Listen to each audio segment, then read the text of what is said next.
الله الرحمن الرحيم نحمده ونصلي على رسوله الكريم أما بعد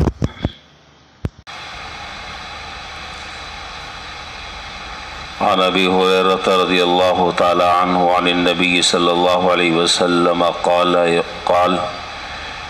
يقول الله تبارك وتعالى استقرضت عبدي فلم يقرضني ويشتمني عبدي وهو لا يدري يقول ودهراه وأنا الدهر.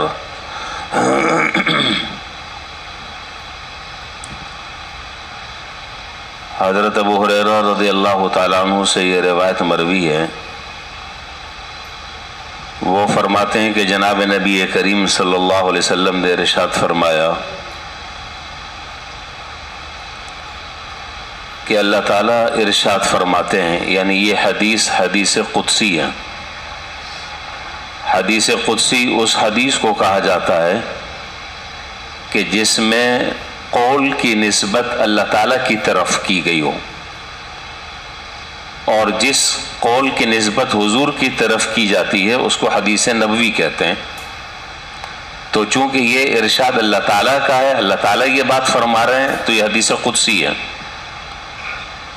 یہاں یہ روایت مسند احمد کی جو ذکر کی ہے یہ بڑی مختصر سی ہے، لیکن حدیث کی دوسری کتابوں میں اس روایت میں مزید کئی اضافے ہیں. یہاں تو اتنی بات کا ذکر ہے کہ اللہ تعالیٰ ارشاد فرماتے ہیں کہ میں نے اپنے بندے سے قرض طلب کیا مگر اس نے مجھے قرض نہیں دیا. پھر فرمایا کہ میرا بندہ مجھے گالی دیتا ہے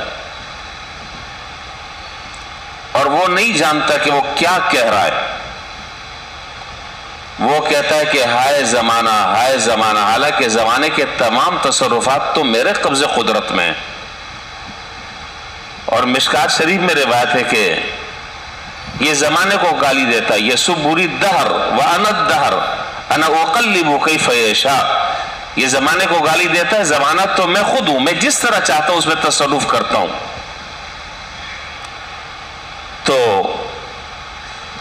سب سے پہلی بات یہاں پر یہ ذکر فرمائی کہ میں اپنے بندے سے میں نے قرض طلب کیا تھا مگر اس نے نہیں دیا. تو یہاں پہلی بات تو یہ سمجھنے کی ہے کہ اس قرض سے مراد وہ قرض نہیں ہے جو عام طور پر ایک آدمی دوسرے آدمی کو دیتا ہے، ایک بندہ دوسرے بندے کو دیتا ہے. اللہ تعالیٰ تو اس سے بے نیاز ہیں، وہ اس سے مستغنی ہیں. ان کے پاس تو تمام آسمان اور زمین کے خزانے ان کے قبض قدرت میں ہیں. ان کو کیا پڑی ہے کسی سے یہ قرض لینے کی؟ تو پہلی بات تو یہ کنفرم ہو گئی کہ اس سے مراد وہ قرض نہیں ہے جو عام طور پر بندے ایک دوسرے سے لیتے دیتے رہتے ہیں. پھر کیا مراد ہے؟ تو مراد یہ ہے کہ اس نے میری راہ میں مستحقین پر خرچ نہیں کیا.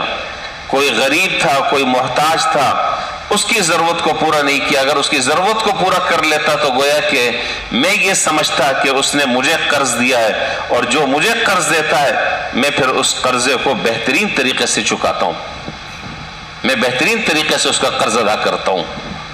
تو اس سے اچھا یہاں تو روایت یہ ہے. دوسری روایت میں یہ ہے کہ میں بیمار ہوا، میرے بندے نے میری عیادت نہیں کی. تو بندہ قیامت کے دن اللہ تعالیٰ سے کہے گا کہ اے اللہ میں آپ کی کیسے عیادت کرتا، وَأَنْتَ رَبُّ الْعَالَمِينَ، آپ تو رب العالمین ہیں. تو اللہ تعالیٰ ارشاد فرمائیں گے کہ میرا فلاں بندہ بیمار تھا، تو نے اس کی عیادت نہیں کی. اگر تو اس کی عیادت کر لیتا تو گویا کہ تو میری عیادت کر چکا ہوتا. اسی طریقے سے بہت سارے اسی سے متعلق سوالات جوابات ہیں. تو خلاصہ یہ ہے کہ اس حدیث کو ذکر کرنے سے مقصود در حقیقت حقوق العباد کی اہمیت کو بتلانا مقصد ہے. حقوق العباد کی اہمیت کو ذکر کرنا مقصود ہے، اور اس کی اہمیت دل میں بیٹھانی مقصود ہے کہ اللہ تعالیٰ اپنی مخلوق سے بڑی محبت کرتے ہیں، اور اللہ تعالیٰ کو اپنی مخلوق سے بہت زیادہ پیار ہے.